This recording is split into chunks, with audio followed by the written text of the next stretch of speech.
कभी किसी पर आंख मीच कर विश्वास नहीं करना चाहिए, क्योंकि जब भी ऐसा होता है स्वाभिमान, पहचान और कर्तव्य इन सभी चीजों पर चोट पहुंचती है। ऐसी ही एक सच्ची कहानी से आज मैं आपको अवगत कराऊंगा। इसकी शुरुआत होती है 5वीं शताब्दी में स्थापित एक विश्वविद्यालय के जीवन से, जो वर्तमान समय में नेशनल और इंटरनेशनल विश्वविद्यालयों से कहीं ज्यादा 5वीं शताब्दी में डेवलप था, जो कभी अपने कर्तव्यों से पीछे नहीं हटा और भेदभाव न रखते हुए भारत ही नहीं बल्कि दुनिया भर के बच्चों को निःशुल्क शिक्षा प्रदान करता था। और अपने कर्तव्यों के चलते ही आज यह विश्वविद्यालय अपने जीवन की दुख भरी दास्तां सुनाता है। जी हाँ, हम बात कर रहे हैं नालंदा विश्वविद्यालय की। वही विश्वविद्यालय जिस पर एक नहीं, दो नहीं बल्कि 3 बार आक्रमण हुआ। नालंदा विश्वविद्यालय मगध, जिसे वर्तमान समय में बिहार के नाम से जाना जाता है, वहीं इस विश्वविद्यालय की नींव रखी गई थी। नालंदा विश्वविद्यालय का पूरा नाम नालंदा महावीर विश्वविद्यालय था। नालंदा इतिहास में पहले विश्व की प्राप्तियों में से एक था, जो मिस्र के अल अजहर 10वीं शताब्दी, इटली में वलोगना विश्वविद्यालय 11वीं शताब्दी और इंग्लैंड के ऑक्सफोर्ड विश्वविद्यालय 12वीं शताब्दी के कई विश्वविद्यालयों में से पहले स्थान पर था। नालंदा की दीवारें रोती है, चीखती हैं और अपने इतिहास के बारे में बताती हैं। 5वीं शताब्दी में नालंदा विश्वविद्यालय की स्थापना गुप्त शासक के राजकुमार कुमार गुप्त के द्वारा की गई थी। नालंदा दुनिया का पहला आवासीय विश्वविद्यालय था, जिसमें हजारों छात्रों के आवास में रहने की क्षमता थी। अपने उत्कर्ष के दौरान नालंदा 10,000 छात्रों और 2,000 प्रोफेसरों को समायोजित करने की क्षमता का दावा कर सकता था। नालंदा को एक चिन्ह माना जाता था, जिसका एक शीर्ष दीवार और एक शीर्ष गेट पर अंकित किया गया था। नालंदा के अलग अलग परिसर में 10 बौद्ध धर्म मंदिर थे, साथ ही कई अन्य ध्यान कक्ष और कक्षाएं थी। जमीन पर झीलें और पार्क थे, साथ ही एक बहुत बड़ा पुस्तकालय जो 9 मंजिला इमारत में स्थित था। इस 9 मंजिला लाइब्रेरी में पाठकों के द्वारा नोट्स तैयार किए गए थे।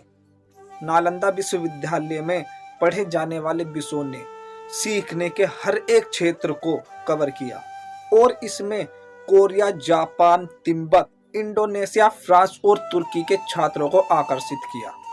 नालंदा 7वीं शताब्दी का एक अनोखा केंद्र था। नालंदा शब्द का अर्थ है कभी ना रुकने वाला पानी।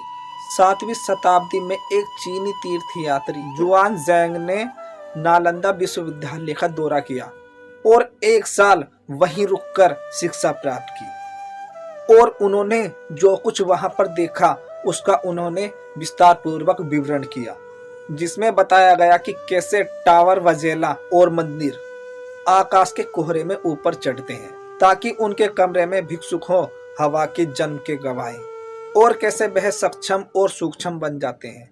नालंदा विश्वविद्यालय के प्रोफेसरों को हर क्षेत्र और हर विषय के बारे में विस्तार पूर्वक पता था, क्योंकि उन प्रोफेसरों ने कई खोज का अध्ययन कर रखा था।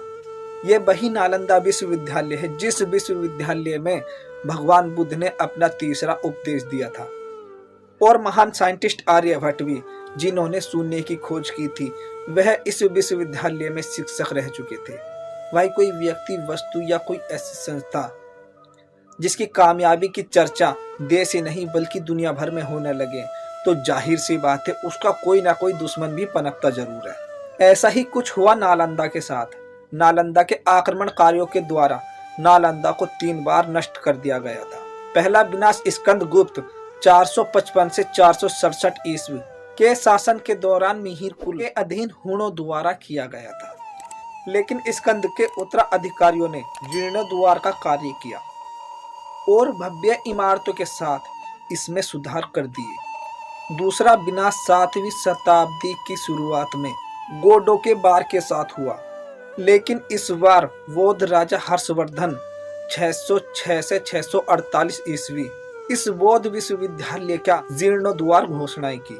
नालंदा को असली झटका 1197 में बख्तियार खिलजी के नेतृत्व में मुस्लिम आक्रमणकारियों के आगमन से लगा, जिसके बाद नालंदा तब से लेकर अब तक कभी उभर नहीं सका। आखिर बख्तियार खिलजी ने नालंदा पर इतना भयानक आक्रमण क्यों किया?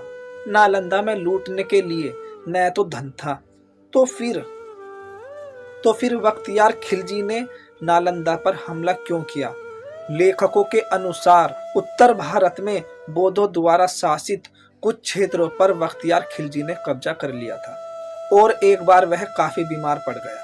उसने अपने हकीमों से काफी इलाज करवाया पर वह ठीक ना हो सका और वह मरणासन स्थिति में पहुंच गया। तभी किसी ने उसको सलाह दी कि नालंदा विश्वविद्यालय के आयुर्वेद विभाग के प्रमुख आचार्य राहुल श्रीभद्र को दिखाएं और अपना इलाज करवाएं। परंतु खिलजी इसके लिए तैयार नहीं था। उसे अपने हकीमों पर ज्यादा भरोसा था। वह यह मानने को तैयार नहीं था कि भारतीय वैद्य उसके हकीमों से ज्यादा ज्ञान रखते हैं या ज्यादा काबिल हो सकते हैं। लेकिन अपनी जान बचाने के लिए उसको नालंदा विश्वविद्यालय के आयुर्वेद विभाग के प्रमुख आचार्य राहुल श्रीभद्र को बुलाना पड़ा।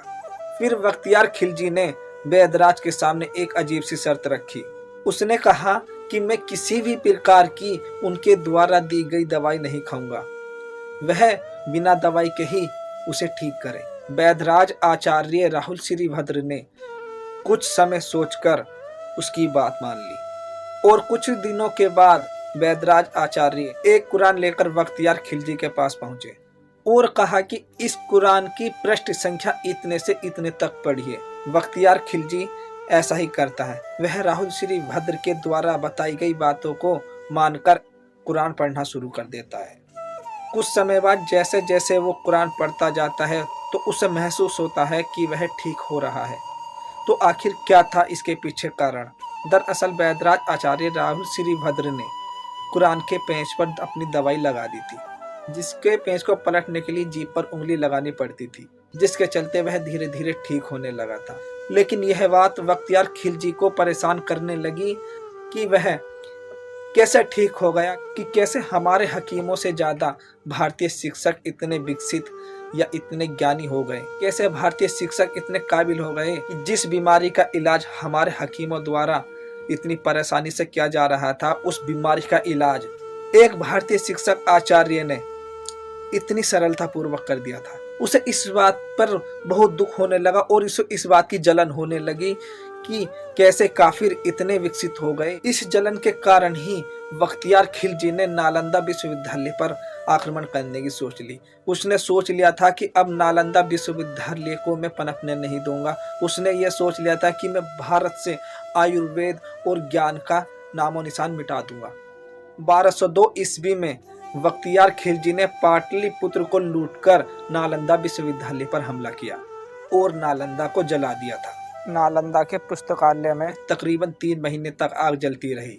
उस पुस्तकालय में 3 लाख से ज्यादा किताबें और 9 मिलियन से ज्यादा खोज के ताम्रपत्र थे, जिसको जलाने में भी आग को 3 महीने का समय लग गया था। एक बात जरूर कहना चाहेंगे कि आग भी उस समय रोई होगी कि मैंने बहुत चीज जलाई होंगी, मगर आज मैं मन की बात जला रही हूँ। नालंदा की आग में उसमें पड़ने वाले कई शीशे जलकर मारे गए। लकड़ी से बनी चौखट, खिड़कियां, दरवाजे सभी जलकर राख हो गए। इस घटना के बाद नालंदा अपनी पहचान खो गया और समय के साथ साथ वह मिट्टी की गोद में सो गया।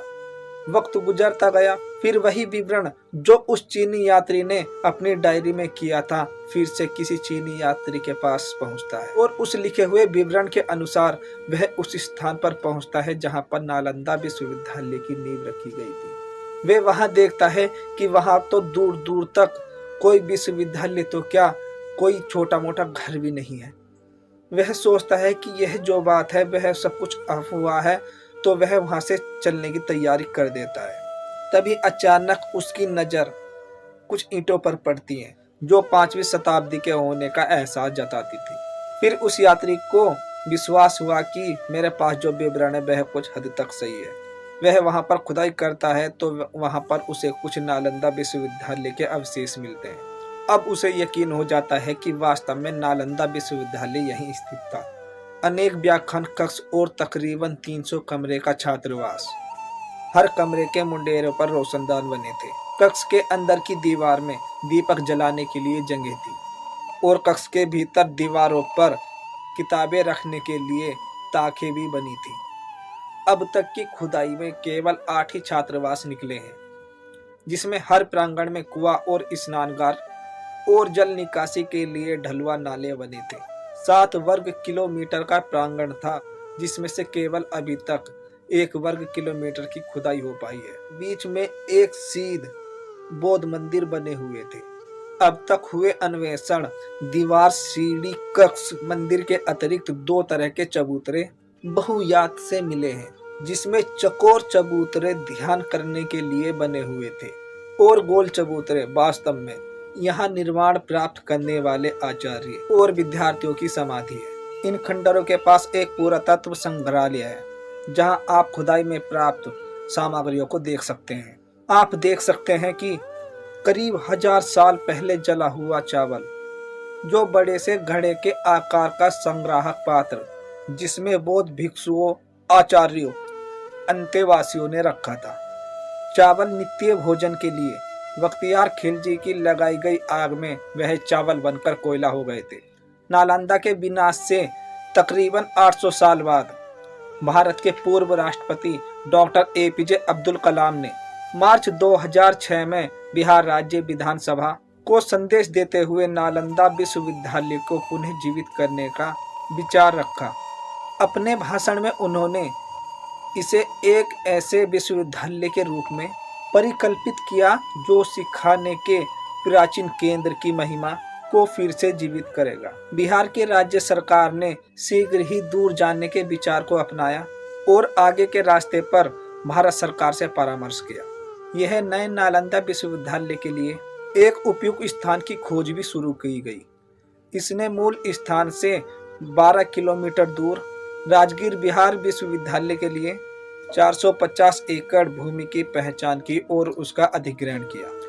यूनिवर्सिटी ने पहला फैसला 1 सितंबर 2014 को शुरू किया, जिसमें 5 महिला सहित 15 छात्र थे। प्रारंभ में राजगीर में अस्थायी व्यवस्था की व्यवस्था एक आधुनिक परिसर 2020 तक समाप्त होने की उम्मीद थी। विश्वविद्यालय के कुलपति अमर्त्य सेन को विश्वास है कि नया नालंदा विश्वविद्यालय सफल होगा, जबकि मूल नालंदा विश्वविद्यालय को प्रमुखता प्राप्त करने में लगभग 200 साल लगे। अमर्त्य सेन का मानना है कि नया नालंदा विश्वविद्यालय कुछ ही दशकों में वास्तविक दुनिया में अपना स्थान स्थापित करने में सक्षम होगा। वहीं पुराना विश्वविद्यालय टूरिस्ट प्लेस के लिए छोड़ दिया गया। नालंदा से करीब 12 किलोमीटर दूर पर राजगीर में महाभारत कालीन अवशेष पाए गए हैं। यह पौराणिक नगर जरासंध की राजधानी थी। बाद में बिंबिसार यहाँ के शासक हुए। यदि आप नहीं जानते कि आप क्या थे, क्या हो गए या क्या कर दिए गए, तो एक बार नालंदा जरूर जाइए। नालंदा की भग्नावशेष दीवारें चीख चीख कर आपसे अपनी कहानी कहेंगी। नालंदा के खंडहर प्राचीन वास्तुकला का उत्कृष्ट उदाहरण है। प्राचीर के समीप ही हैनसोंग का संग्रहालय है, जिसमें उसके जीवन से जुड़ी सामग्रियां और साक्ष्य संभाल कर रखे गए हैं। सिलाब नालंदा के पास एक स्थित उपनगर है, जो बिहार की प्रसिद्ध खाजा मिठाई के नाम से प्रसिद्ध है। प्रसिद्ध जैन तीर्थ पावपुरी नालंदा से करीब 25 किलोमीटर दूर है। नालंदा जिले का मुख्यालय शहर बिहार शरीफ का बुखारी मस्जिद और इब्राहिम बाया का मकबरा पर्यटकों को आकर्षित करता है। नालंदा से केवल 3 किलोमीटर पर ही स्थित है कुंडलपुर गांव, जहां जैन धर्म के 24वें तीर्थकार भगवान महावीर का जन्म स्थल है। बड़ गांव का सूर्य सरोवर नालंदा से महज 1.5 किलोमीटर पर अवस्थित है।